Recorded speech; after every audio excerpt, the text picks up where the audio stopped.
Hello, welcome back again. African King Academy, back with the Fellowship of the Realists for full-time vibes. We have two of the members here at the moment, Vigilante and Liverpool Prophet. But before we begin, Vigilante, how are you doing today? I'm doing well. Some good football earlier. How are you, bro? All good, all good. Obviously, circumstances, I missed the football, so you're gonna have to tell me about it. But Liverpool Prophet, how you feeling after your game tonight Um, I'm or last night? I'm managing. I'll say that I'm managing. I expected a defeat today, so it is what it is, man. It is. Other than that, all good. Hope you guys are well as well. Yeah, man. Big up, big up, big up. Love for that.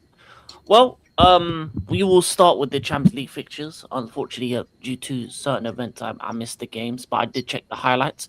Big up Jossie J for the raid. Yeah, that's a nice new logo. Big up. Big up Gonna See and big up Nighttime Kid. We'll start with the Liverpool game. Obviously, you lost 2-0. So Liverpool Prophet, you can start off. How did you feel about the game, the performance? Obviously, the injury to Ekatike as well. How are you feeling? Going into the game, I didn't have much confidence. To be fair, it was just pure hope is what I was relying on, as well a lot of other Liverpool supporters. The lineup was a bit weird to begin with. I don't know why Isak was starting the game. He's just come back from a big injury. He's not gonna do much against the informed Paris Saint-Germain side. Salah not starting again, a bit weird, a bit questionable, but okay. No Rio starting. Don't know what that's all about. That's another questionable decision. Other than that, it was pretty much what I expected. I want to say this. I think the atmosphere was great today. The fans were great. Did their best to try and support the team as much as they can. It's a shame that the players on the pitch couldn't really they let the fans down because I felt the atmosphere was really good from the start of the game till the end. But yeah, the first half there was just a lack of urgency. I can't lie. There was just a lack of urgency. I think for the whole game, actually, Paris Saint-Germain actually came and kind of sat back a bit. Sat on the 2-goal lead rather than just came and played their usual free-flowing thing, which was a bit odd. But there was no urgency in that first half at all, which is crazy considering we're 2-0 down and we need to chase the game. But there was none. Pretty shit first half, to be fair. Not much to speak about. Obviously, Ekatike went off injured. It is a pretty bad injury from what I've been reading. He's probably going to miss the World Cup. Most likely going to be out for the rest of this season.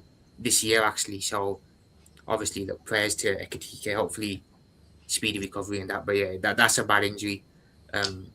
Salah came on before half-time. Unexpectedly, to be fair, because of that injury. But it was a dead first half. There was nothing really happened, to be fair. Second half was a bit more lively, but again, we get into decent positions. And really, we should have bagged a goal too, but wasteful in front of goal. Really wasteful in front of goal. Penalties awarded, but then ruled out. I thought it was a penalty personally. A couple of people in the watch long disagreed with that, but I'm not going to blame the ref for that because we should have scored before then and we should have put some pressure on. And yeah, PSG got 2 chances and they bagged their chances, went up the other end, they were clinical, got the 2-goal lead, and we crashed out. We crashed out of the competition. 4-0 on aggregate. It could have been worse, to be fair, had it not been for Mohamed Ashvili in that first leg. So I expected this. I can't lie. I expected it. But I was hoping maybe the team would prove me wrong. They didn't. And we're out. Trophyless season pending, which is not great, to be fair. Big up, Gavin. Big up, Gavin. Gavin. Okay. Well, that's a lot. Obviously, apparently he has a ruptured. Ekatike has a ruptured. What's it called? Achilles. Yeah. So he's out for 9 to 12 months. Mm-hmm. It's a terrible injury to have. Big up Deontay. Big up Deontay. Vigilante, did you watch the game and how did you feel about the performance from Liverpool and PSG? I saw bits of it. From what I saw, Liverpool did pretty well to quieten PSG's midfield. But in terms of going forward, you guys didn't offer much. From what I've seen, your lineup was actually pretty strong to actually give them a few things to worry about. And the fact that none of your players were really having a pop at goal, at least trying to get one shot to just dip and skip off the surface in the rain, is a bit disappointing. And in my opinion, that Rio should have started. especially in those conditions. You're more likely to force a mistake out of PSG and to get an early goal. So in a lot of ways, I think you guys were underwhelming in the attack. You did well to, I say, quieten down their midfield and their wingers, but it wasn't enough in the end. And I actually think they sat back a bit today, to be fair. I thought they'd come and actually, go for the third, fourth, but they were a bit more pragmatic. We actually had more of the ball today, which is a strange thing against the Paris Saint-Germain side, which are as good as they are at keeping the ball, but we did fuck all with it, really, to be fair. Yeah, you did do well to disrupt their play going forward. And the fact that they only got like 2 real proper chances in that game and they scored. And okay, there were a few times your keeper did have to make a save. But other than that, you were very, very disappointing going forward. And again, this weird obsession of bringing Gakpo on makes no sense. Yeah, that was don't know what that's all about, to be fair, but yeah, Gakpo came on, didn't do nothing really. It was weird stuff. As per normal. Yeah. And again, that what happened to Etitike, you could tell that was bad, and yeah, I wish him a speedy recovery because that is a horrific injury. It is a bad one. It is a really bad one. Obviously, that kind of changed what could have been. Because I think, for me, I feel like when I looked at your formation, I felt like it kind of made sense. I think you should have chose Salah and Rio as the 2 attacking players. For me, that was probably the only mistake you made. Well, big up AJ, like and subscribe. big up Everyone for liking the vid. Well, obviously after that injury happened and the changes were made, what do you think's next for Liverpool for the rest of this season? So you're out of Europe, you're not going to win anything this season. Are they going to announce slots out for the summer, or are they just going to leave it? What's next for Liverpool for the remainder of the season? Yeah, like you said, bro, out of everything really, no trophy this year, which is so disappointing. But it's just top 5 now. We're playing for top 5, which I hate even saying that because that's not what we should be playing for after the money we spent. But that's it. Interesting. I did send something into the group, guys, on Slot. He did it in his post-match interview. He was talking about how the future of the club is bright. Players that will be brought in are good. They go into their second year, it will improve, and that kind of felt like he was trying to say, well, the future is bright for you guys, but I'm out and I'm wishing you guys well next year with whoever you have. That's what I kind of felt like he was saying personally. So I do think the change will get made in the summer, but for now, he's not going to go anywhere this season. So we're just going to have to suck it up for the last six games and hopefully see if we can get a top 5 finish or not. Yeah, I think that's his minimum requirement now after he has messed up a lot this season. Mm-hmm. And he has to go, really, just like the idiot of my club. Yeah, he's got to go. He's got to go. I think he will as well. I do think he will. And he surely he knows it's coming. I mean, the fall off this season compared to last, it's a hell of a fall off. It's a big fall off, yeah, incredibly large.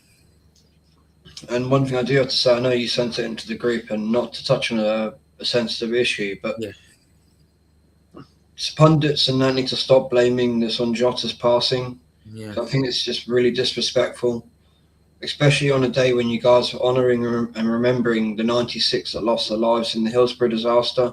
Yeah, it's like, have some respect for those people as well, because you're taking away from that message, and they should never be forgotten. Yeah, exactly. 100%.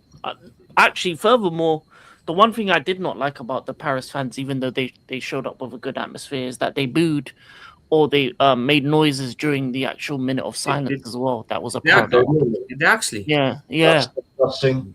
Yeah, so I'm sorry to swear, but that is fucking disgusting.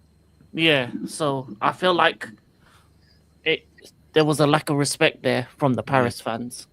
Showing videos of that was not nice. And also, as you said, Vigilante, the discussion that Prophet sent into about them discussing Jota. I understand the Jota situation that happened last summer. This is that happened about what? Almost a year ago. Yeah. Like using his name as an excuse is not good enough, to be honest with you. Yeah. I understand the players are hurting. They've gone through a situation. Some of these players didn't know the brother because they were new signings. So I was the just news, about to say that. So I understand for them, it's a very It's a weird situation yeah, because you're that's the coming word. into the club, you're feeling all of this grief from the players here and the fans, but you didn't know this person. Yeah, So and it's a bit you of are a gonna, as a yeah, human being, you are gonna feel like yeah. awful for what happened because it is a terrible thing that happened. Mm. But yeah, the man is at rest now, and he's at peace. Let him rest. That's how I see it as well. It's like Mhm. we all miss Diogo, yeah. We all wish he was still here and that. It's sad what happened, I but mean, us Arsenal fans, we have a similar thing with Jose Antonio Reyes, yeah, Prophet, and and it's as much as we love him. Every 9th minute of the game, we don't sing his name, but mm, obviously his birthday and passing, yeah, he will be sung, yeah. and that's yeah. the way it should be. I feel And like we do for Rocky Road Castle. I think that's what will happen with going into next season. I don't think this 20-minute thing will continue. I Do you think know what I think would be a nice gesture? Sorry to cut across your eyes, but is to preserve his shirt in a way and hang it high above in the stands, so it's yeah, up there that would above be a the nice pitch, you gesture. know what Yeah, I mean? Something nice like that, where it's like he's always with the players watching from above. yeah,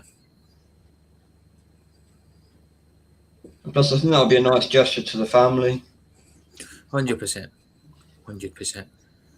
It just angers me, man. It's like, can you imagine his wife or and his his parents parents, just logging on and just seeing because someone? they didn't just lose one son; they lost two, and no That's another parent thing, Rich. ever have to bury their own child.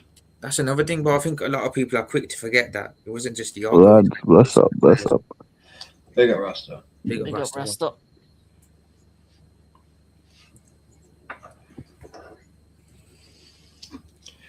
But Yeah. Should we get into the Yeah. VAR? Yeah, we'll get What do into you the think Barca about game. this Liverpool situation then for the remainder of the season? I think you get top five. I do think you get top five because I feel like the teams below you aren't good enough to make a difference or dent to it. I think you're good enough just to win the couple games you need to win in order for you to finish in those positions. But in terms of the season, I think it's probably one of the worst seasons for a defending champion, spending 500 million. 100%. The excuses that Slot has made over the season, the excuses that the press has made over the season, I think it's been discussing that they still to this day are using Jota's name. Still to this day, Slot has made tons of excuses for what has happened with this club, and I feel like Liverpool need to move on from the manager, Yeah. and look at this season as a learning experience in terms of what must need to be done going forward. Because I feel like the transfers that you made were good ones, but you needed to do more. And I feel like the players that you've brought in have improved over the course of the season. I think the only one that hit the ground running was Ikatike. I think everyone else took until the second half of the season to really kind of come to form. Your Wirtz, your Frimpongs, your Kirkes, they took a while. So I think you'll be all right for the summer if you can get a new manager in. Focus on that defense. That defense has to be rebuilt in terms of the centre backs. I think you'll be fine with goalkeeper situation because I think Mamardashvili has shown he can be a good goalkeeper. He just needs a centre back partnership ahead of him going forward. And yeah, changes need to happen for Liverpool going forward if they want to become back to the top. But with the right manager, there'll be a problem next season. But unfortunately, with the Ekatike situation, that's a bad one. He's going to be out a long time, and I don't know if he's going to be the same player when he gets back. So that's just an unfortunate one. See, this is the problem now because Ekatike is out for a while. We know Isak is injury prone. His record at Newcastle was injury prone. So we could be in a situation next season where we have no striker at one point. You may have to sign a new one. I know, yeah. Yeah. Or maybe even get one on loan just for the first 6 months. Yeah. Maybe even a short-term loan situation. Or use your academy players. Look at the academy, see if there's anyone coming up that can play that striker role. Or maybe get a hybrid attacker that can play left wing / striker. Yeah. Because that's the situation that was unexpected. But we'll move on. We'll move on from Liverpool. We'll move on to the other Champions League game, Barcelona Atleti. We'll start with Vigilante. How did you feel about the game? Did you watch it? Yeah, What do you I think did about? actually. It was a game of two halves, really. The first half was brilliant, end-to-end attacking football. Very early on, Barca went 1-0 up, and then not long after went 2-0 up. And very, very good counter-attack from Atleti, and then led to a Lookman goal, which ultimately did win the game. I feel Barca were a little bit cheated by the referee, but it was, from what it come across, it was a bit like a bit calmer in a way you could say, King, for all the brown envelope stuff they've done in the past. It did come a bit like across like that from the referee that looks like Leandro Trossard.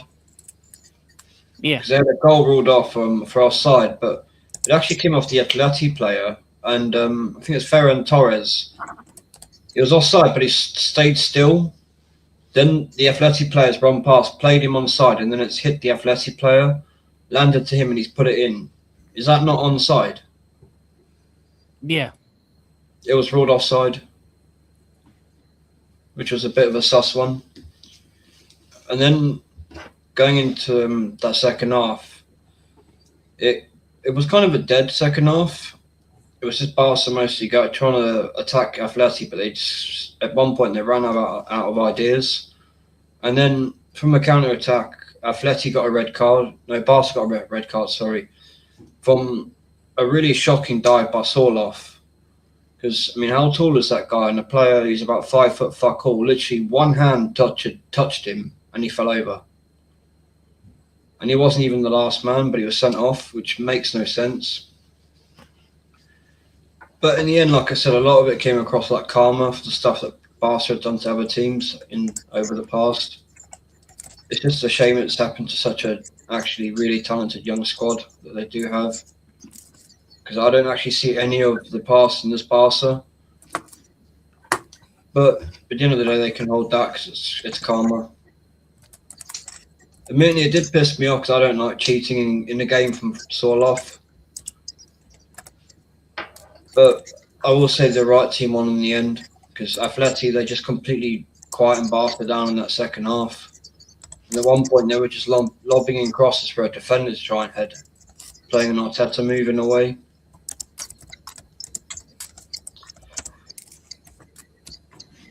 Oh, that's a good question. Before we I leave, would. Yeah, I'd absolutely take take him. over, I'd just Tony? put it in there. He can play off the wing as well, can't he, Tony? Yeah, you can do. You can do. Yeah, I'd But yeah, take him. he's a good striker. I'd definitely take him. Even Ollie Watkins. Crazy Watkins- game. Red card for Barca. I mean, that's Prophet, did you not- check out the Barca Atleti game at all? Nah, my focus was all on the Liverpool game, to be fair. But from what Vids was, how Vids described the game, it was a really good game for the neutral. Am I surprised? To be fair, I did predict Atletico to go through, but yeah, maybe if Barcelona hadn't gone down to 10 men in the first leg, could have been a different game. To be fair, but they pushed them all the way, and they were a bit unlucky with ref decisions, like Vid said. So yeah, is what it is, man. Barcelona out again. I do think defensively they need to start making some signings because yeah, they're really, really poor defensively. They don't defend well at all. Same problem. Like that's literally the reason they went out last season because they weren't great defensively, and this year they've got the same issue. So in the summer, if I was Barcelona, I'd definitely be looking at some centre backs to bring in. I will say Yamal had a hell of a game. I mean, he was cooking like 5 players at once. That kid is such a talent, man. Yeah. He had a brilliant game. It's just another weird one from Hansi Flick. He didn't bring on Lewandowski at all. That is odd for sure, yeah. Surprising. Well, not at all. Not That's that I crazy. remember him being on the pitch. That is Yeah. weird. Yeah, I thought that was a bit strange because some of the balls into the box that Yamal was playing when he did break on actually into the box, onto the byline, he would have easily put 1 or 2 of them away. Mm-hmm. Oh yeah, 100%. That would have been something that would have definitely happened if there was Lewandowski. He's one of the greatest goal scorers of all time, so I don't know why you wouldn't Yeah, put him in. it was a bit odd seeing a defender up front for Barca. Like, I don't know what Hansi Flick was thinking. Yeah, that's That's strange. a That dumb is. decision. Yeah, very strange. He's not very flexible, is he? Flick tactically, he's only really got one way of playing. Yeah, he likes to just go all out attack. Yeah. But I will say some of his attacking football is Beautiful. brilliant. Panel question: would you think Barca take Van de Ven and Romero off Spurs for the moment they go down? Maybe some of To be them. fair, I question both of their mentalities, man, this season. Yeah, I do, to be fair. Yeah, the way they've just given up for Tottenham. Nah, I think it's just the Spurs gene. Like as soon as Harry Kane left there, he learned how to win. For me, I think Cristian Romero's is more of an athletic player. I've said the would same suit- thing. Yeah, He'd suit more than Van de Ven, definitely, because the high line that Barcelona play, his pacing behind would actually help them. So I think if they wanted one of the centre backs, Van de Ven would definitely be one that could definitely play for Barcelona, and he's Dutch as well, so they'll have that Dutch connection. It would make sense. But What do you also think, Rich? I think I agree with you, but they both need to sort out their discipline issue because the pair of them, one gets sent off one week, then the next week the other's sent off. Yeah. But yeah, I do agree. But I as well, I do agree with Prophet because personally, I think no club should touch them. yeah, they haven't done themselves no favors, but looking for To be honest, new because I was listening, obviously, I watch Shane Guna every morning. Yeah. And he made a very good point. Those players should rot in the Championship. What they've done to those fans, Yeah. they should rot. All of those players. Ultimately, Rich, it's, the players are the ones who are going to keep you up in it because they're the ones who step onto the pitch every week, and if they don't care, it's good. No, and a few weeks ago was it Romero coming out? Oh, we don't know how this has happened. We're in shock. It's like, how are you in shock? You were in this position last season that nearly fell into relegation, and it's happened again. Mm. Like, Yeah. that's just making excuses, and it's just a load of crap, in my opinion. Especially when you're the captain, you can't be saying stuff like that. No, can't. Big up to To Steve. be honest, yeah, big up Such, big up Such, big up Such. For Such. me, in regards to them, as much as they are at fault for a certain extent, but I think it's a club issue. Honestly, what's happened to Tottenham? If we're gonna go into Tottenham for a little piece onto Tottenham. For me, I think it's a club issue. First of all, the first manager you hired was Ange, and he finished 17th last season playing attacking football, playing high line for life. He won it. He won you Europa League, which was cool and all. But then you bring in a new manager. You don't make the changes to the squad. Then this year, you keep Thomas Frank for too long. For too long, he loss after loss, injury after injury. I feel like the mistakes of having Ange for 2 years and him running the players to the ground led to the injuries that they had this season. Thomas Frank wasn't given the opportunity to be able to have a platform where he could be successful. And then you bring in another manager, Igor Tudor, who doesn't know the league, which makes it even a worse situation.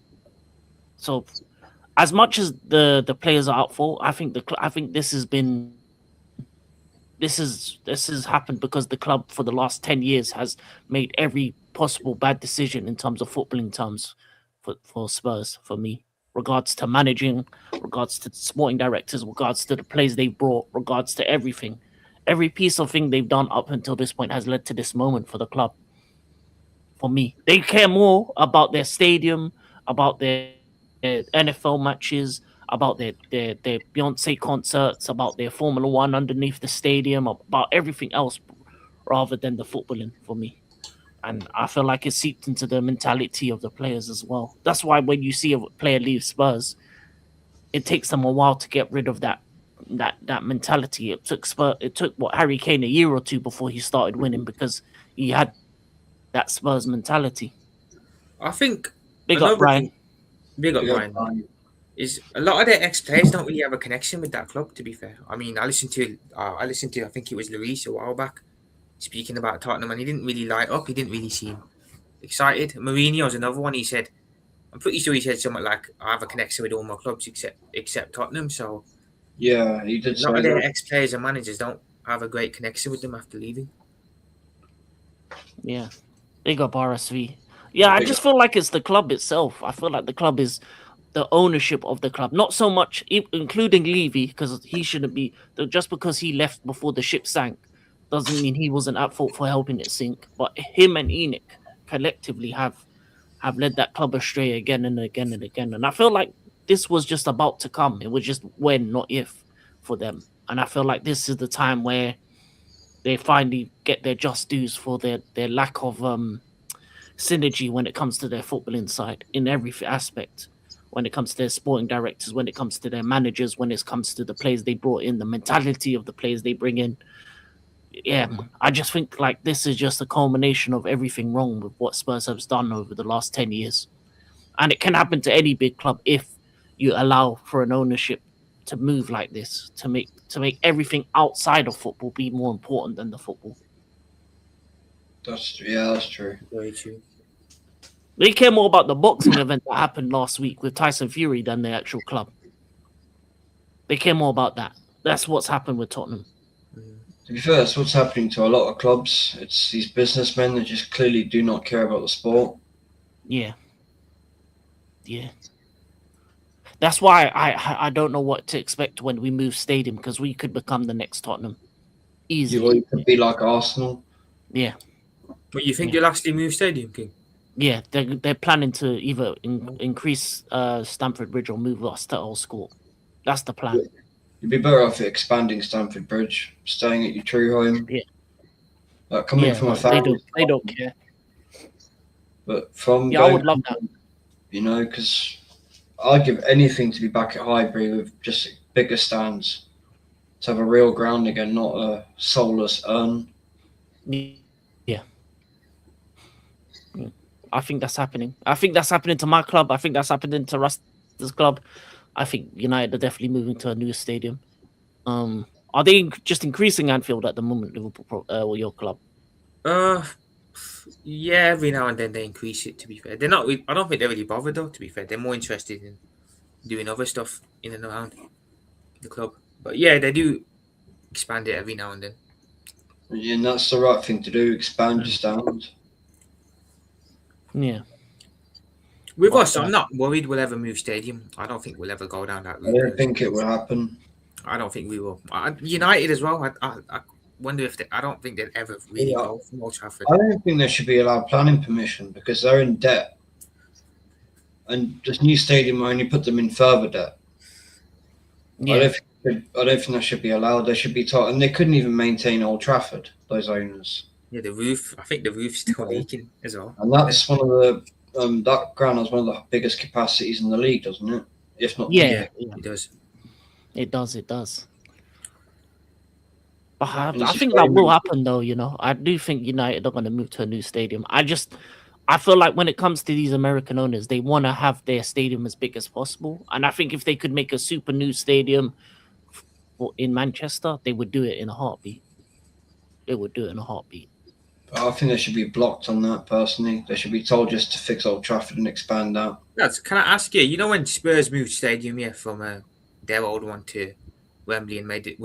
Did they take inspiration from Arsenal to do that, or was there other reasons they had to do it? No, it was inspiration from Arsenal. Plus, They copied the design of it as well, of the Emirates. Yeah, similar design and everything.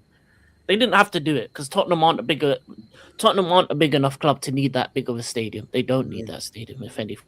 It was purely a money thing. It was to develop more options for different sports. That's what it clearly was for. It was basically turning it into another O2 arena. In a way. Yeah, like a Wembley, basically the Wembley of the North London. They've made it so that the pitch can change, so that they can have NFL on it when they need to, and then change the pitch back for football. So let me ask you guys, out of the three London clubs, Tottenham, Arsenal, and Chelsea, who would you say has got the best atmosphere on a match day? Chelsea. Chelsea. I don't know, you know. Because the Arsenal atmosphere is dead. We're told to keep quiet. We're not allowed to sing.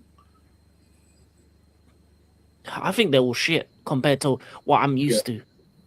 Yeah, I agree. They have gone downhill. And like I kind of, as well, my club, we're kind of forced and told when to celebrate and when to cheer. And it's like you can't force people to do that. What did the stewards in the ground actually say? Sit down. So No, it's like Tata. Well, the stewards do, yeah, but you know the whole celebrate and all that and get behind the team and make noise. Mm. Well, the stewards are telling us to be quiet, but then Arteta's telling us to make the noise. It's like, well, hang on a minute. This one or the other. Yeah, and I think was it in the expensive sections you can't have club colors sometimes as well. I know no, that. you, as far as I know, club level you can, and that's one of the more expensive areas. I've worn club colours every time I go in there. Oh, no, actually no, that's Wembley. My bad, wrong stadium. But yeah, no. Well, I think all London clubs have bad atmospheres nowadays. I don't. Maybe Tottenham, maybe. Fulham. I think Fulham has a good atmosphere. Palace, to be fair, Palace, Selhurst Park does have a good atmosphere. Palace. Yeah, no, but I'm talking about the bigger teams, like the smaller teams. Yeah, teams. Smaller teams. Palace, Millwall, Fulham. Those stadiums will definitely have good atmospheres. Fulham can be here or there. Fulham sometimes can be quiet. West Ham used to have a brilliant one when they were at Upton Park. Not so much now. Yeah. Almost like moving stadiums kills the club. It does. Yeah, it does. It does. Especially the West Ham one, because they're so far away from the pitch, you can't even hear them. Not just that, it's not even the proper area, is it, where they moved to? No. It's nowhere near Upton Park. No, yeah, they're basically like an attachment to the Westfield and Stratford. Basically, you can go through Stratford, get food from there, and then go straight to the stadium because it's in the Olympic Park. If Tottenham get relegated, they will go down as the most embarrassing and biggest team ever in football history to get relegated. It will exceed Leeds, Villa, West Ham, Newcastle, all are going down. Not really, because I think at the time Leeds and Newcastle were bigger than Tottenham when they went down. Yeah, especially Newcastle. Yeah, especially Newcastle. Yeah, that was a shock when that happened. I did not see that one coming.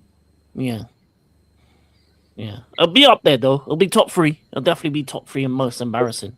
It'll be the funniest. Oh, yeah, yeah. To be honest with you, it'll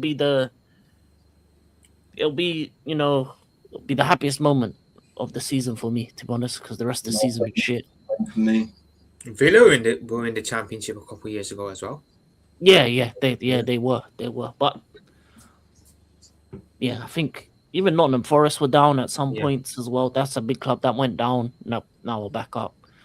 Leicester went down. They were a big club for a while. Leicester, yeah. Yeah. Some of the other bigger clubs from back in the day have proper sunk down there in League One as well now. Yeah, your Blackburns, your Boltons, yeah, Charlton, yeah. No, Rasta's team. Yeah, Bolton, my team. Obviously, Bolton had JJ and that. So yeah, a lot of teams. I don't think he's. I think he might have stepped away. What I mean is that at the time, those clubs didn't have the TV money revenue. English football isn't a huge global combination product, but the landscape has changed in the 2010s. Oh yeah. I do agree with that. I do agree in terms of money wise, it's the biggest. Yeah, definitely. But they won't be lost. I'm gonna lie to you. You mean they won't be missed? This is what he's gonna say. Yeah, they won't be missed. My bad. I said the wrong words. We'll move on from the Champions League. We'll talk about the Premier League on Monday. Rasta seems not to be here, so we'll talk. I'll talk about it because did you guys watch the game? I did. I did watch all of it. I know I jumped on with you, but I was watching it up until when I jumped on. Okay, Lord. Vigilante, you go first. How did you feel about the United Leeds game? United were asleep. Basically, for most of that game, they were asleep, and they just allowed Leeds just to attack them. And Leeds, to their credit, they were not hanging around. They were just hitting United from the moment that whistle went. And it was only a matter of time before they did score. I'm surprised it wasn't more. It could have easily been 4 or 5. Yeah. And you'd think Leeds were the team that had just played 4 weeks ago. The way they, sorry, I've forgotten what I was going to say. I've got it mixed up now. But Leeds were the team that yeah, I've lost trying myself. to fix it for you there, but I've, but yeah, the fact that United had played 4 weeks ago, yeah, it's shameful. Absolutely shameful. No excuse for it. I think this is Leeds' first away win at Old Trafford since 1981 or something like that. Something like that, Yeah, Yeah. it's been a long time. That's a hell of a record that United had over them. Mm. Oh, Prophet, you watched the game at all, or did you just see a bit? I watched bits of it. Well, from the first half, I think Leeds were really good in that first half. United were dead. It should have been more than 2-0. Like Vitch said, it could have been 4 or 5. I think Leeds made that harder than it needed to be, though. When United were down to 10 men, they did allow them to get a goal back and put pressure on. They shouldn't have really allowed that. Should have been a bit more of a comfortable afternoon, but and that's big for Leeds as well because they were getting drawn back into that relegation battle a bit. So with that 3 points now, it takes them away from the rest of them that are below them. Another thing I'll say, United didn't really play to the strengths of Sesko. Mm. Early on, they should have been putting crosses into the box to try and get on the end of, but there wasn't really much of it. So at times they're just leaving him stranded up the top, and I don't think much of him as a striker, but the few things he is good at least play to the strengths. Yeah.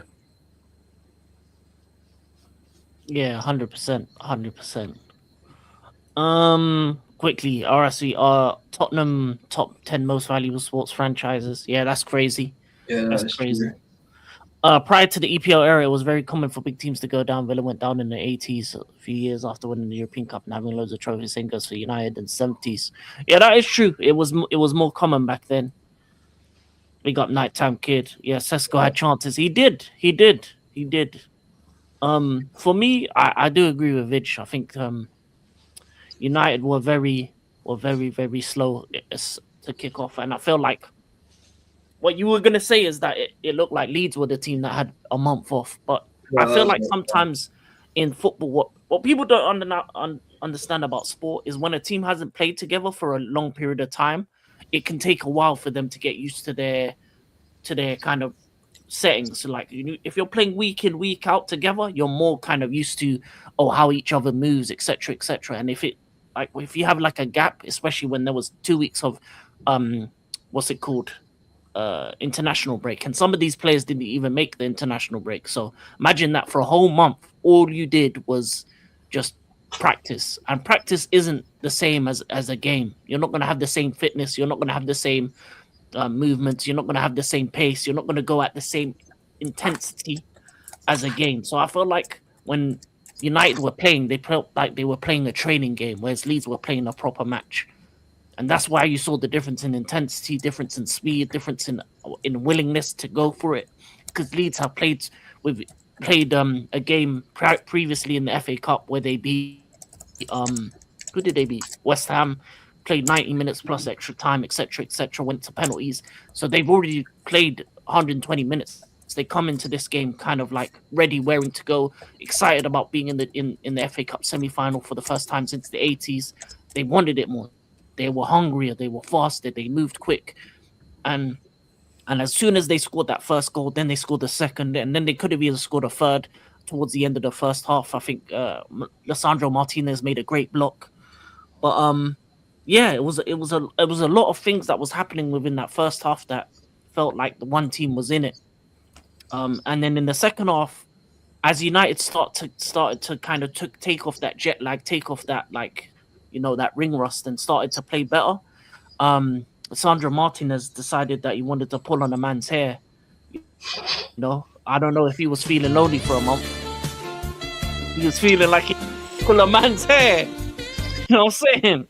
He was feeling a little frisky, and he got himself sent off. So, yeah, after that sending off, I think United had no chance after that, and it was a long day. There was a couple chances for Sesko, but I think what United really needed, they needed a proper striker. They needed a striker like Jackson. That's what they needed. They needed Nicholas Jackson because Sesko had a couple misses.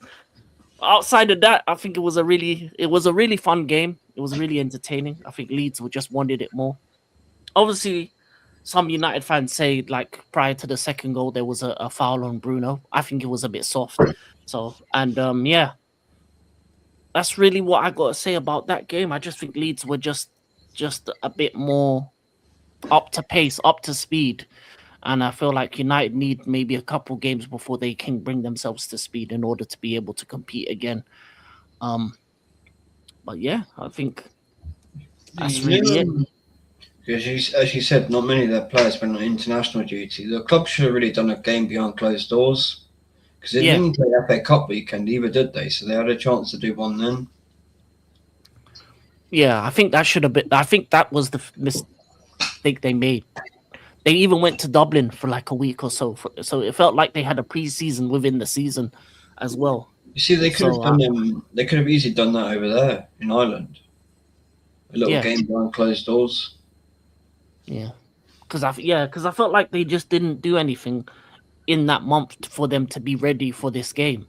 And as you saw, as I said, Leeds had a game prior to that. Now you expect Leeds to be a bit more tired, to be a bit more lethargic, but I just felt like because they had such a confidence boost of going through to the semi-final of the FA Cup, I think they were just on a level where they were like, no, we need this win, we need to survive. And I think because of that hunger to want to survive, want to stay in the Prem, the FA Cup win, I think that propelled them forward in that first half, and United couldn't cope with it. United couldn't cope with it at all. And to be fair, they probably did like training as well, just to recover for that game. Yeah. It's weird though. Rasta, you there, bro? Where's this guy gone? Could put him backstage until he gets back. Wait, let me try call him quickly. Might be doing something in the background. Okay, while we wait for Rasta, let me quickly call him. Vig, talk about Arsenal. Talk about your game tomorrow. Yeah, I'll be back in a second. Yeah. Yes, I'm not looking forward to that because obviously we've got a lot of injuries. The latest one today is that Saka's out for the season. From training, Timber, Rice, Snot Bubble, Calafiori, that was it. Weren't seen at training. So there's a good chance they're not playing that game. And this could have disastrous an impact come for Sunday against City. I think we could potentially lose tomorrow night. But if we're not having Rice and Timber on that pitch, our defence as a unit is extremely weak. And we've been looking shaky with them in there. And I don't really trust Ben White to play any more games without getting injured because he's already looking tired and on the edge. And us going forward in attack, I just don't see it unless we get a lucky set piece. But then is Rice even there to play the game? Which is another thing. And also these injuries, but they need to actually be clear what they are because we've been told nothing. When Arteta's been asked, he just quickly brushes it off. Gives no answer about it. Like he's been asked when Timber's back, nothing. That's all he said, and it was like, but what is the injury?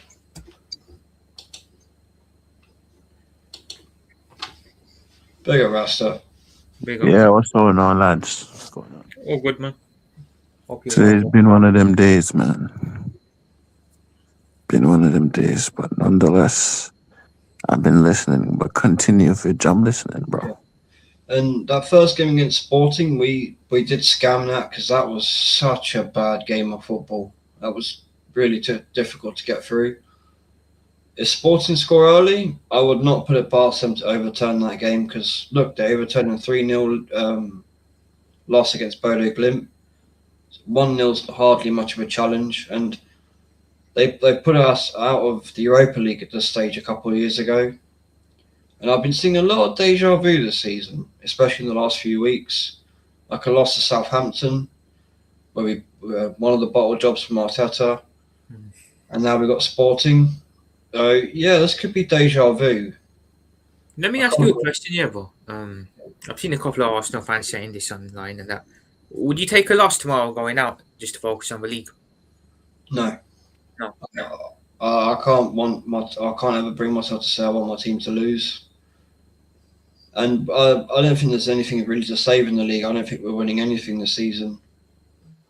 But what I will say is the fans deserve a good performance from this team. After all the crap they've put up with, the ones that go week in, week out, the real ones, not the retards. They deserve a good performance from these players. Whether they do it, I don't see it. And I see Arteta, again, just being more negative, pragmatic, negative, just killing the game and just boring the hell out of everyone in that stadium. Because, I mean, just look at us against, who was it? Bournemouth, on the weekend. The moment that second half started, we just sat back, trying to protect a 1-1 draw.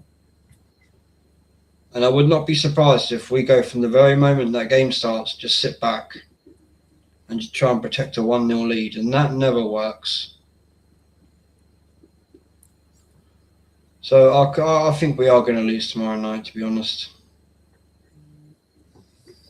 Do you think you'll lose in normal time, or do you think it will go I penalties? think it'll be normal time.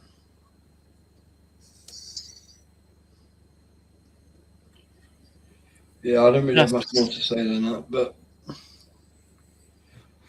Hey, big up Abdul. Big up Abdul. Yo, Nighttime man. kids saying you're getting pumped like a stuffed dog, Rich. Yeah, that's weird, right? Mikel, I'm on fire, Arteta. Hey, yo, pause. Yeah, that was some quote. Hey, yo, pause. This guy, he's starting to really crack up, and that's how you know someone's on their way out when they start to come out with stuff like that. Yeah, man. As someone to say it. Time to go! Big up to Claude. Big up, man. Big up, man. Big up. Rasta, you're back. We spoke about United, but you never talked about your club. So Yeah, sorry about that, lads. Sorry, it's been an off day for me. But all I have to say is, bun these players on the pitch. Bun every single one of them. I don't trust them for nothing. Nada. Zilch. You know why? It's simple, bro. They turn up when they want to. When they want to, they turn up. They don't understand that you need to, as a football fan. This is an everyday thing for me. 24/7. There's no. Rasta, because I mentioned it to King a few minutes ago about your game. Do you think your team could have done a game or two beyond closed doors? Because you have plenty of time to do it. I don't think they do. And if you think about that FA Cup weekend, you weren't playing. I don't think they do. I don't think so. No, but I mean, do you think you should have? Especially when you went over to Ireland, you could have done one over there. Yeah, man. But this coach, the coach and these players, man, they didn't do nada. Zilch. Talking about they went to training camp. And lose to Leeds United at home. That's what I meant. Like when you guys were over there, you should have at least played 1 or 2 games. Yeah, you should have, but they didn't. They didn't. That's the crazy thing. What's your thoughts on was it Martinez and his new fetish for hair pulling? Crazy. That's all I gotta say. It was crazy. Crazy and bizarre behavior, man. Crazy and bizarre behavior. But man. It's just weird. It's just weird.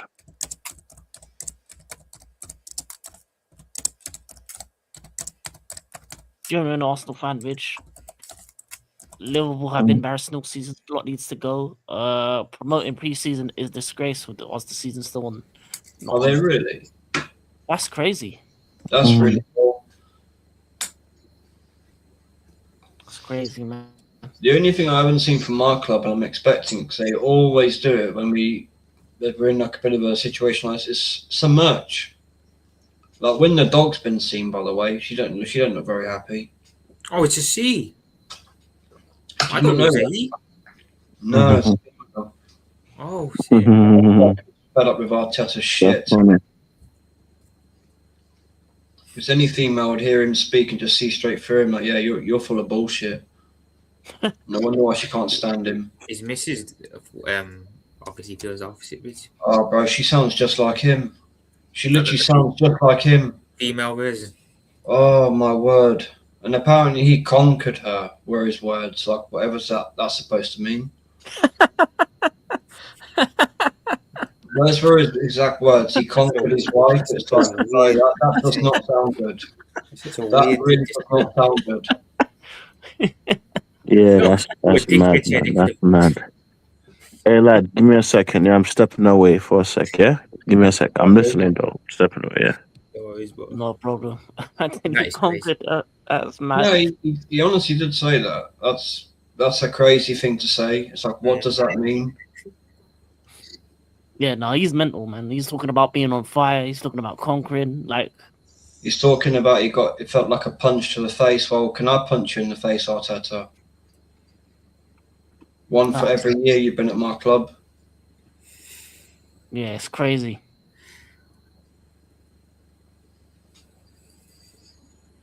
Well, he should actually be sued for malpractice and negligence of these players because we're in like 130, 140 injuries since last season. That's insane. Like, so wait, how many players do you have out for tomorrow then? Hold on, let me see. I think. Let me see if I still got it here. That showed up earlier. All right, hold on. It's from what I know, Calafiori, Rice, Timber, and Odegaard were not seen at training, and Saka's out for the season. But That's half the team. We've not been told what Saka's injury is, and I think he's done his hamstring again. Because I was looking at it earlier, right? The last game he played was the League Cup final. He didn't play for England. He got sent back by the medical team. And there's been nothing about it, what his injury is. There's something really odd about that with Saka's injury. I think he's torn his hamstring again. And Arteta's petrified to let it be known to the fans because he knows that a lot of them will kick off.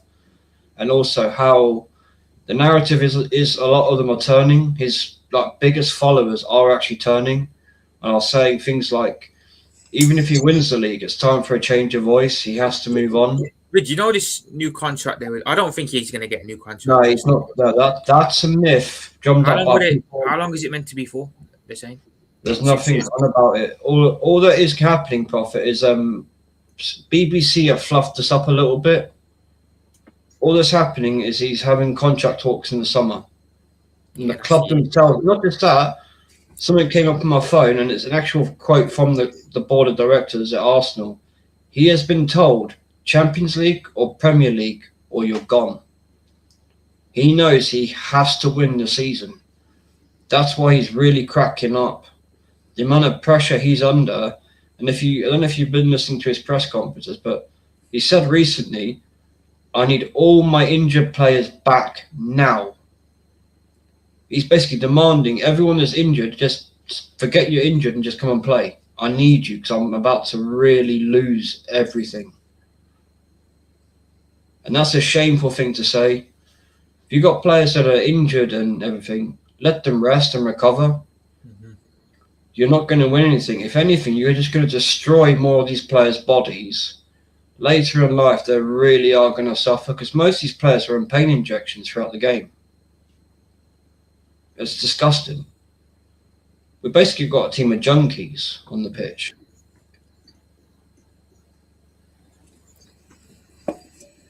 And surely that can't be allowed with the old drugs testing thing, the amount of painkillers these players must have to be taking. It's not healthy either. Yeah, that's a madness. That is absolutely mad. So like half your team's out injured, got a big game against Sporting, then you got City on the weekend. A bigger one on Sunday. That's going to be a bloodbath. If Rice and Timber's not there, we're in big trouble. Yeah, but even if they're playing injured. Exactly. They've been sus. That's not injured. good enough. Imagine without them. It's going to be even worse. Yeah. I don't want them playing if they're injured. But yeah, I don't know who stepped into that midfield that does anything near what Declan Rice does. I don't trust Zubimendi to do it. Lewis Skelly can't do it because he played as a left back, but his confidence is completely shot. Mikel Merino, I think he's being forced back. The guy's just had a broken foot. The League Cup final, he's walking up and down stairs in a boot and crutches, and now apparently he's walking. It's like, what are they doing? The guy had a broken foot, for goodness sake. He should be out for the season. Yeah, 100%. I think there's a big bust-up coming soon, you know. I really do think there's going to be some players that really lose their shit with Arteta. Because I think some of them are missing the World Cup. Saka's definitely missing it. I think Rice will miss it. Timber will miss it. Calafiori will miss it. Marino will miss. Zubimendi. Who's left? Only Gyökeres? Maybe Eze?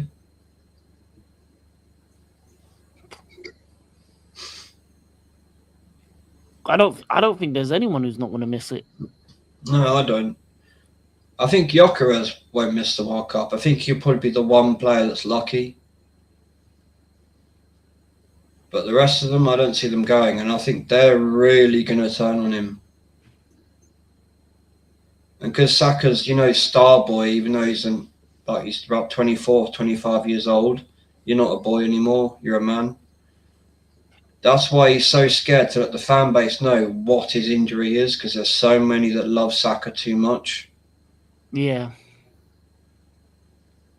The worst thing you want is him to be out and then it be for a long-term injury. Well, he's the face of the club in a way, isn't he? They kind of made him the face of the club over the last few years. And if the fan base know he's badly injured, they will turn even more and quicker on Arteta. How much years does he have left on his current contract? Who, Arteta? Yeah. Nearly one more. Okay. He's nearly into the final year, thank goodness. But he'll be gone in the summer. And I get to open that bottle of whiskey of Taron from BBK Sports. So I get one thing to look forward to in South Africa winning me some trophies in the summer.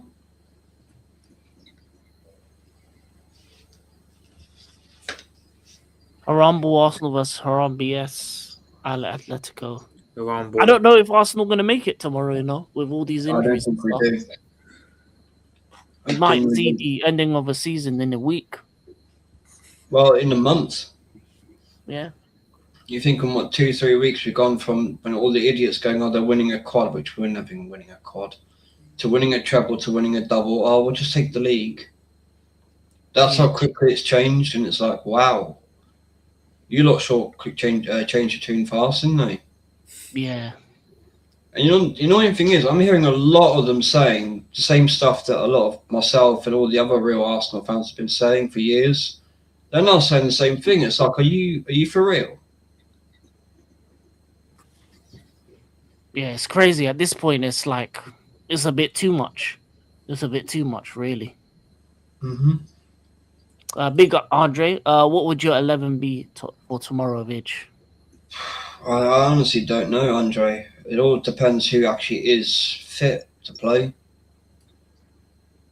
But the way it is who can actually stand and walk the way Arteta treats his players.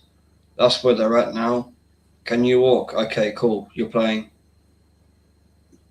Even if you're in extreme agony, you're playing. Like Timber last year, after the exit in the Champions League, said in some Dutch interview, and big up to Yasser for translating on Gunner's channel, he was in so much pain, he couldn't actually stop running, because if he stopped, just stopping, the amount of agony he was getting through his shins and his knees from being run into the ground was horrific. That's something else. Mm. That's how bad it is. That's how he treats these players. What was that? I pressed one of the things by accident. My bad.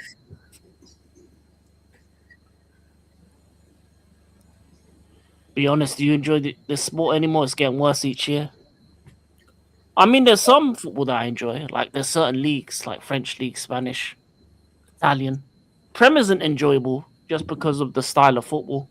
But you can find some gems in different leagues. You just have to explore. You just have to explore it. But what do you think, Vidge? Do you enjoy the sport? Yeah, because for the same reasons you say, I go around and I watch different leagues. I don't watch much Prem football apart from Arsenal games or the odd like rival game. But other than that, I'm not that fussed. It's so crap in the Prem, it's dead. I prefer the football in the Eredivisie. What about you, Prophet? How you feeling? I mean, I only watch Liverpool, don't I? So, if you ask me, do I enjoy watching Liverpool play this season? No, I don't. Not at all, man. At all. Brother, see, so for me, yeah, I like watching other leagues because my team just don't get me started on mine, man, because just thinking about them make my back hurt even more. You get me, lad? So I agree, man. I like watching football from other parts of the globe. Shit, I forgot the name of that one, but nonetheless, man, football has been dead. You know what I mean? It hasn't really been exciting, right? The Champions League results that happened today, as I expected for them to happen, and people want to come believe in this Roma Tata this, Roma Tata that. I'm like, bro, that was football of old. Football of now? Forget about it, man. Just forget about it.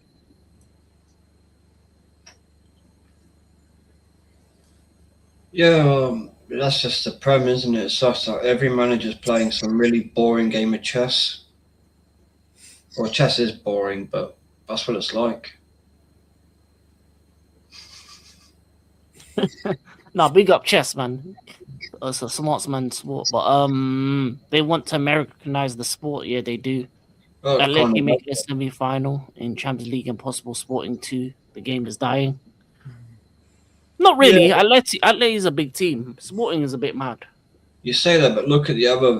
What the other semi will be? Bayern PSG. That game's going to be awesome. Yeah. That's going to be like Barca Inter last season. End-to-end stuff.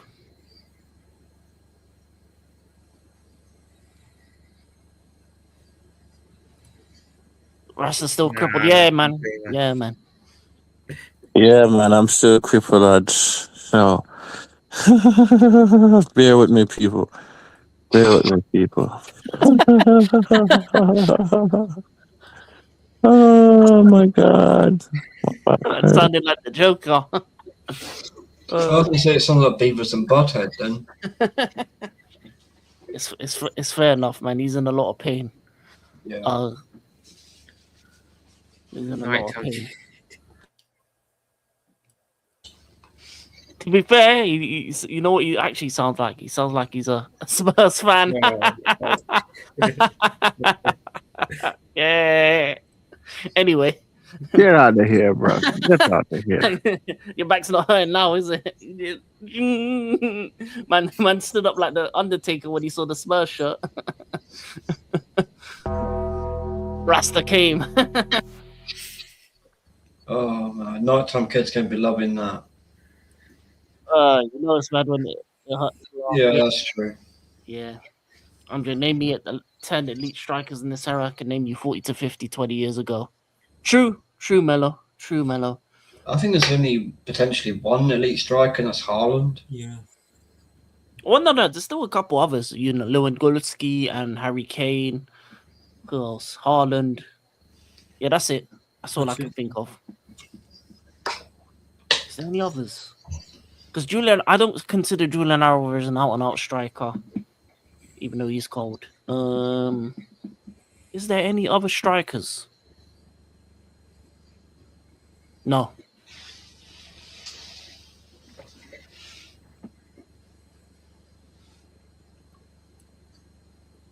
Oh no, I think it's good when underdogs are in positions to win.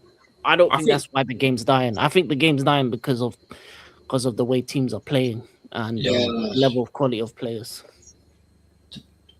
It's just dreadful at the style of play a lot of these Premier League managers are putting us through. Andre, name me some strikers.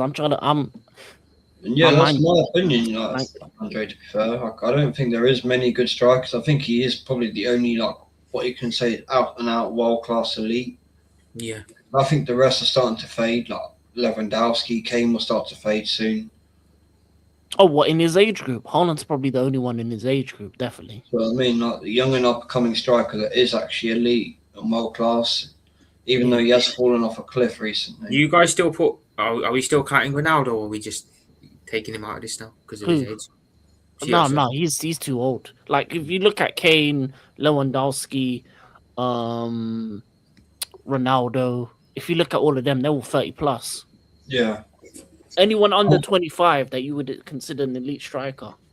And I wouldn't say Walter Maida is elite, not some kid. He's good. Same as Garassi, but I wouldn't say they're elite or world class. I don't know if there's many under 25 strikers that are elite though. No, I would say that the quality of these players coming through the ranks are crap. Isaac has just reached 25, but he hasn't done it long enough. Igor Thiago has 1 season. No, there's no one really. No one. I mean, even no one. The only one that possibly could do it is if Hendrick maybe makes a move. Drogba would be unreal in this Prem right now. I reckon that guy will probably get about 50, 60 goals. He'd be scoring against these teams for fun. Oh yeah, he'd be bullying defenders definitely. Yeah. He'd be bullying defenders. Because they, to be honest though, he'd rough them up and then they'd fall down like they. So. I wouldn't say it's not some kid. I know it's not really so much his fault this season, but due to how terrible Arteta's been playing. Maybe, yeah, but he's older than 25 though. Yeah, exactly. He's approaching 30, isn't he? Yeah, he's like 27, 28, your Chris. He's Omri or Bergkamp would absolutely ruin this league if they were playing now. He's all right. Luis Suarez is all right from Sporting. Imagine young Rooney, you know, when he first broke into the team at United, playing in this league now. Oh, he'd be having fun. Or young Owen when he was quick. Yeah, he was a nightmare. I fucking hate Owen. Barca stole an FA Cup from us. Yeah, he was blistering when he first came through. But yeah, no, I just think the under 25 talent pool in terms of striker position isn't good. In other positions, it's better. Like if you went wingers, you possibly could name a few more. Defenders there's a decent number of defenders. Midfielders, there's a good little bit, but it's just not the same amount, I think, as there was back in the day. Yeah, it's more of like the highest level. There's been like this huge crop of really quality defenders that come through the ranks, hasn't it? That's kind of what's happening while football's going in that cycle. Yeah. So hopefully the next huge crop of young players that come through are attacking players, because this defensive stuff needs to end. Yeah. Yeah, I agree, Andre. The wingers are better these days. If you look at the up and coming wingers like your Elises, your Miles, etc. Kapashkelia. Like all the wingers are the ones that are. Even Dembele himself is a winger. Turned into it. Oh yeah, Samuel Eto'o was cold. Your audio's cutting out a bit, King. Oh, is it bad now or is it better? It's a bit better. Sometimes happens like that on this app. Yeah, it's cutting out again. 1 second. There we go.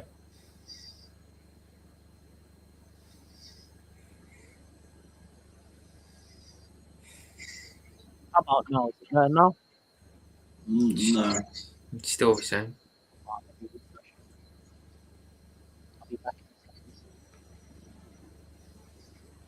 Oh, I want to talk a little bit about the Bayern Real Madrid game. What's your thoughts on it, Prophet, going forward? I mean, it's similar to our game. I think people are just giving Madrid a chance purely because of the name Madrid, because of what they've done. I don't think this Madrid team have got what it takes to go away to Bayern. The form that Bayern are on, the way they're playing and getting anything. I think this will be a comfortable Bayern Munich win, to be fair. Yeah, I do. I think they're going to batter Madrid, to be honest. And in that atmosphere that Bayern, that is going to be rocking. How's it sound now? Let me know. 1-2, win the league. Sure, good now. Bro. And send No, I don't- 3-1 Madrid. It's not going to happen. No, it's okay. I don't see Madrid scoring, to be honest. It's not happening. I mean, look how Bayern dealt with them at their home ground. They're going away now. They got no chance tonight, Tom Kid. No, they are going to absolutely cook them. Yeah, and they even struggled during the weekend as well. They drew. And they played the same way, down the left. And then Vinicius just did this. And then lost the ball and then did this. And then walked like this. That's all he did all game. That's all he's going to do all game. If Bayern were clinical first, like how many goals would they have had? 5+? Yeah, they would have. They would have. Especially Diaz was towards the end of the second half. There's a couple passes he made mistakes as well. At least they should have had a brace. Mbappe needs a hat-trick to even have a chance. Yeah, that's true. Mbappe would need to be clinical himself. And their counters need to be on point. Because that's the only time that they were... Speaking of that game, that was the only time where they were actually doing anything good. Mind games down to them. They're already getting... That's pretty normal, to be fair. Yeah, in Europe. Man said 99% luck, 1% faith. That's crazy. Lunin in it stopping Kane, Elise, Musiala, Diaz. I'm more confident if Courtois was there. Yeah, that's true. They also missing out on their number one goalkeeper. It's just that like Musiala's back. Yeah, he was. They are going to absolutely rip them to shreds. Because when was the last time Bayern played Real Madrid? They played each other 2 seasons ago, I think. Back when Tuchel was the Bayern manager.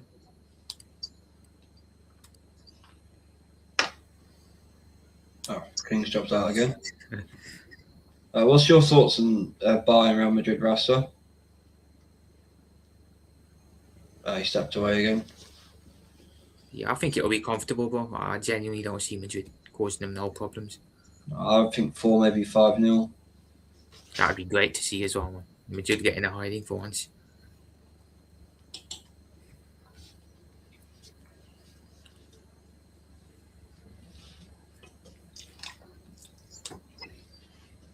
Yeah, Andre it was. No, it's not the same team. Audio's gone again, bro. What, is my audio gone? No, It's right now. It's right now. Okay. StreamYard's messing with me, man. Take my audio, my video, and then I couldn't hear you two. Tired of this shit. I need to find something new to use because this is getting annoying.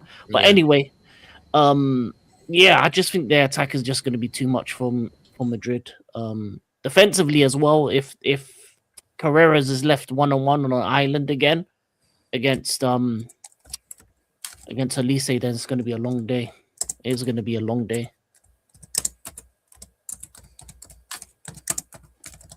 But before we move on, Prophet, what are your predictions for the games tomorrow? What the scorelines? The Bayern Munich, Madrid. I think Bayern are going to wash it with them. So 3-0 Bayern before that game. The Arsenal Sporting game is an interesting one because I can see a world where Arsenal go out. I can. I think that's going to be 0-0. You know, I think that might end up being a 0-0, and then Arsenal just win it 1-0 in an aggregate. Can't see that being an interesting game. I think, to be fair, Madrid had a fair chance. They could have also won that. Yeah, on the counter they did. They did have chances on the counter, but that's all they can do against Bayern is counter. Which, as if you can stop the counter and just shore up your right side of defense, then you'll be fine. Vigilante, what do you think about the results tomorrow? What you predict? Well, today, technically. Arsenal going to have to score early. If they don't, it's 3-0 Sporting. Don't be surprised if that game ends 0-0, you know, bro. I wouldn't be surprised. No, I don't think it's ending 0-0. I think Sporting will be clinical this time. I really do. Because they nearly scored like really early on in that first leg. Brilliant pass can't remember who it was, but outside of the boot, it just went straight through Arsenal's defence, straight through the midfield, in beyond our back line, and then nearly scored there. So, and with the injuries we've got, I think we are definitely losing tomorrow or today. And I hate saying that, but I'm just being real.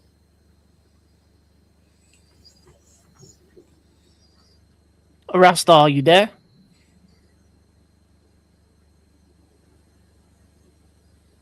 One, two, three, Rasta.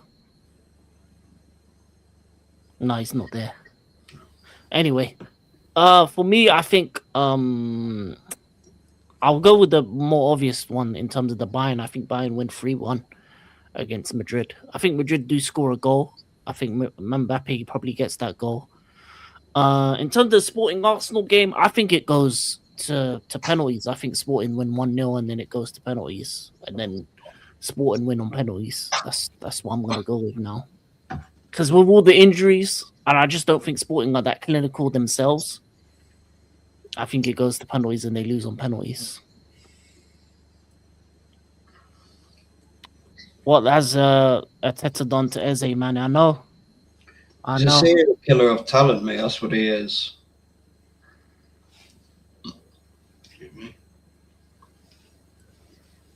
Rasta's sleeping, yeah, man. Sleepy wakey. I mean, just to prove something to you, Andre, this is how much of a serial killer he is. Shit. Spot the difference.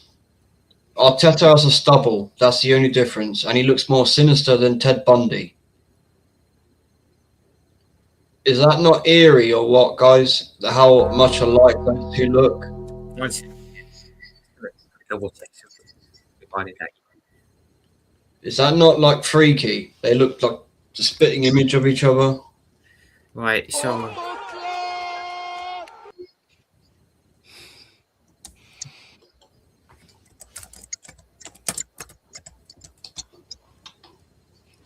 Yeah, that's I was crazy. born in.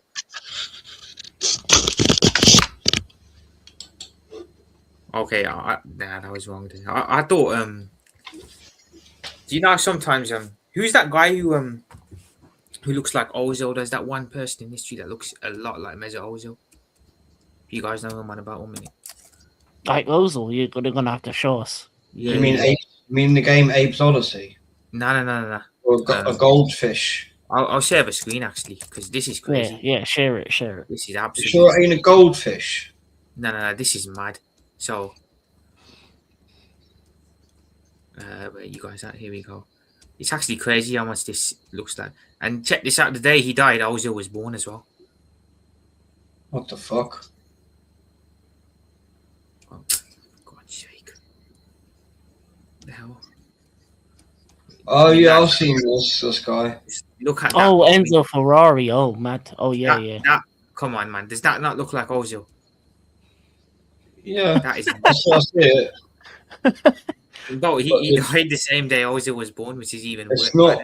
It's not as close as the Ted Bundy, Mikel Arteta thing. Like they are so close in how they look. It's creepy.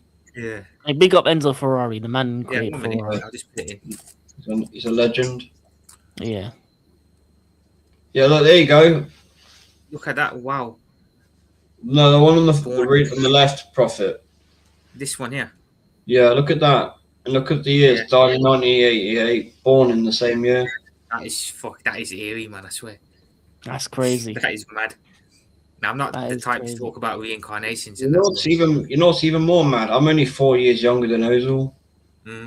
Oh, that's crazy. I'm getting old. That's Ozil.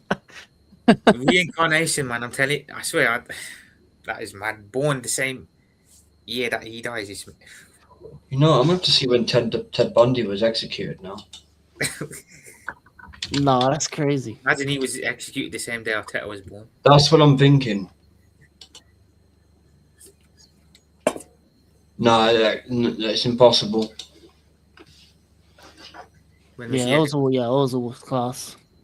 Yeah, Madrid he was. He was hit and miss at Arsenal, I feel.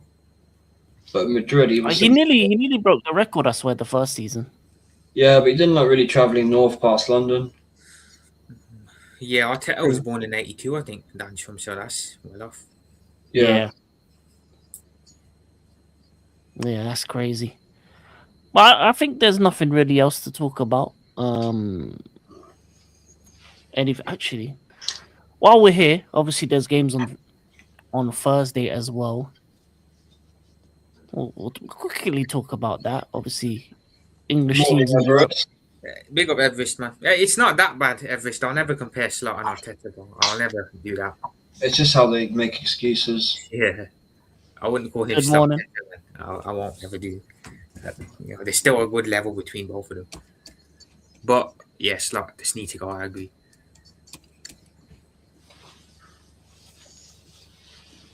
Not a ton kid, that's crazy, bro.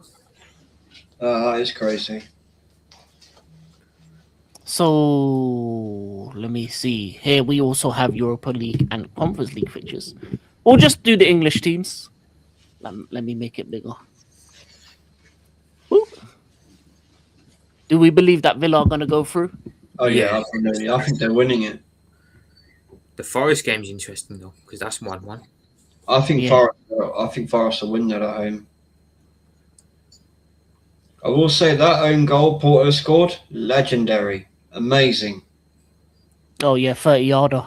Well, no, Yeah. it was a 50-yarder. unbelievable strike, Jeff. Unbelievable. Do you think it could be an English Europa League final then? Potentially. Maybe Possibly. it would actually be good. A Villa against Forest, I was thinking. I think Betis Villa maybe final. It depends what's the next stage actually.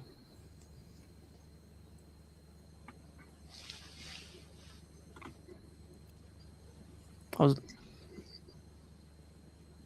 I think Villa, if Villa win, who do they face? Okay, no, it can't be. It can't be because the winners of game 3 and 4 will face each other in the semi-final. So if Forest will through, So Villa will face either Betis or Braga, and then no, Villa will face either Porto or Forest, Oh, okay. oh and then Braga Betis versus either Freiburg or Celta Vigo. That's what it says here. well, that's a shame that those two can't skip each other till the final. Yeah, it could be an all English semi-final at least. So at least there'll be one Yeah. English team in the final. That's true. I think it will be a Betis Villa final then if that happens. Yeah, I think so too. I think so. You guys too. think the further Forest go in Europe, it could affect their relegation battle in the league? I think they're safe really with the relegation because Spurs are just going to keep falling and falling. Yeah, that is true. I think the way Spurs are playing, I don't think it matters. I don't think it matters at all. No. But we'll move on. We We also have the Conference League, and Palace are 3-0 up. I hope Palace can win that, man. I would like to see them win. I think they will, and then Glasner will leave. Well, he is leaving anyway, isn't he? Yeah, he's confirmed. Yeah, he's gone at the end of the season. They'll play Shakhtar or AZ, so it's looking like they'll play Shakhtar in the semis. And then the other semi will probably be Rayo Vallecano versus Mainz or Strasbourg, most likely Mainz. So Shakhtar's going to be very difficult because they have a lot of Brazilians. It's like Ukrainians and Brazilians over there. So that's going to be a difficult game for them. So Palace could make it all the way. But it'll be interesting to see. Yeah. Same. I hope English teams go as far as possible. Yeah. Forest have been rotating the squad in EL and playing their first team in the PL. Oh, mad! So they've been caring more about the Premier League. I think they're just kind of trying to make sure that they're safe. But they've got a nice gap over Spurs. Yeah. Yeah, we'll see. It'll be very interesting. To see who goes through in the Conference Europa League. But that's other games we can talk about on the Thursday show. So what does the winner of the Conference League get? They get into the Europa League, don't they? Yeah, they get into Europa League next season. So Palace can still get European football next year. Okay. and then the winner of Europa League gets Champions League football. So at most, England could have 6 teams in Champions League next year. That's ridiculous, man. Yeah, someone's gonna get lucky, man. Not over us in Chelsea. Yeah, 6 teams in Champions League. There could be 3 teams in Europa League and then 1 team in Conference. So that'll be 9. No, 3. Yeah, 9, could yeah. possibly be 10 9. teams in 10 teams in Europe. That is fucking. No, does any other league get that, or is it just us who get it? I think it's just the English league. I have to be honest. I think Villa drop out into the Europa League. To be honest, places. And I wouldn't blame Unai Emery if he goes, right, well, I'm pretty much certain European football. And if I focus on winning the Europa League and I win it, I'll be in the champs. So I think that's what he'll do. And it's a smart move if he does. Yeah. But yeah, just you watch because obviously they'll have to play that final after their last Premier League game, won't they? He'll rotate the entire squad, and a big up to Shane Gooner as well. He made a very good point. For You that watched City game. the Arsenal Palace game, last game of the season. Oh, you mean Villa? Sorry. Yeah, I think we've got Villa on the last game away, and he'll rotate the entire squad. And you watch people like Igao and everything. Oh, this is a conspiracy. How dare he? You've got Palace on the last game away, bro. City, Palace, you've got Villa away. yeah, they'll rotate their entire squad if they're in the They'll final. rotate for City. And you watch, they'll be moaning. It'll be funny. Because a lot of them are moaning about the the guy with the bottle. Oh yeah. Yeah. Yeah, Igau's literally trying to say that Sky Sports planted him. Nah. Yeah, he did. No. He said that was a whole plan by Sky Sports. They planted him there. It's like he was not planted there. That shit was hilarious. It was, to be fair. I find it funny. I don't find it offensive because he went, it's distasteful. It's like, no, it's not. It's banter, you idiot. Banter, man. It's banter. It's like the bridesmaid thing. He got really upset with Liverpool doing that, and I thought it was funny. Yeah. That was hilarious. It was. Bro, they spent all the last season trying to undermine our title thing. I thought the team, and as soon as they get a bit back, they start crying. Yeah, they deserve it. Yeah, it's gonna be crazy, man. It's gonna be a crazy end to the season. A lot to play for in Europe. Obviously, 2 big games later today. On Thursday, there's gonna be some good European fixtures as well. And then on the weekend, we got big fixtures coming up. City, Arsenal. Yeah, that's going to be a bloodbath. Yeah. We'll preview that on Thursday after everything's said and done.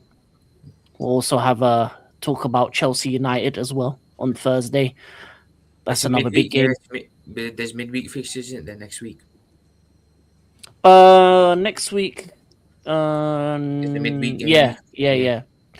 Next week, Chelsea, Brighton, Tuesday, and then Wednesday will be Bournemouth, Leeds, Burnley, Man City. Oh, that's weird. There's only 3 games in the midweek. Might be games in that. Nah, they can't be, actually. I don't know. We're playing Brighton midweek. I think because we're in the FA Cup, we have to play it earlier, maybe. That makes sense.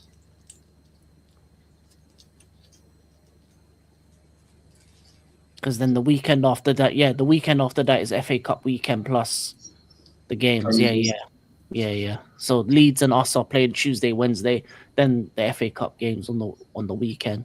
So Chelsea, Leeds on the 26th. But this weekend is going to be a big weekend.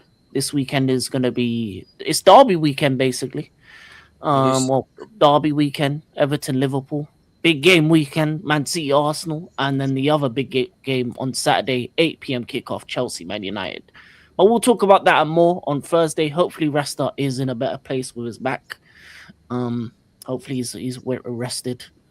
What else? Is there anything else that happened yesterday? No, damn, I can think of. Oh, yeah, man. Oh, I'd just like to say Bolton Wanderers 151. So me and the lads did a good job. That stupid AI picture, man. That one's the best one. Third in the league, baby. Promotion, here we come. Anyway, No, but in all seriousness, this has been full-time vibes with the lads. Before we go, Vigilante, what you got coming up? Just to watch along later on today with Chris for the Arsenal Sporting game, and obviously the suffer along on Sunday for against City. Prophet, what you got coming up for the rest of the week? Yeah, so I'll go live tomorrow discussing a bit more about the PSG game late that was early today, and then Thursday I'll have another discussion point. And yeah, I'll just work my way up the week towards the Merseyside derby at the weekend. That's nice. Rasta, what you got?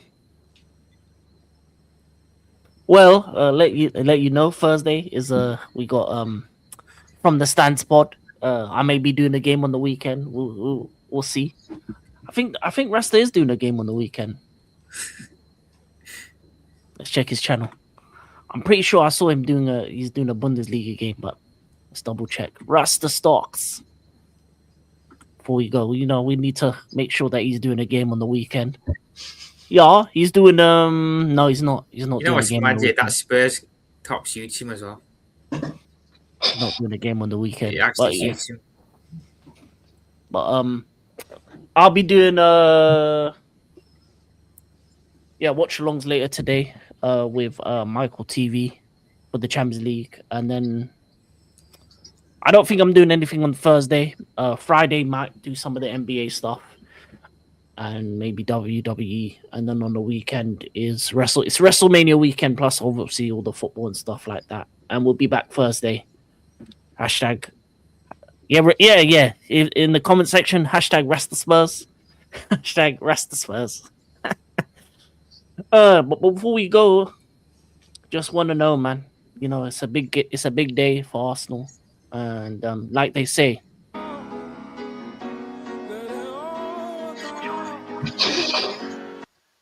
It's not going to work out at all. we're out.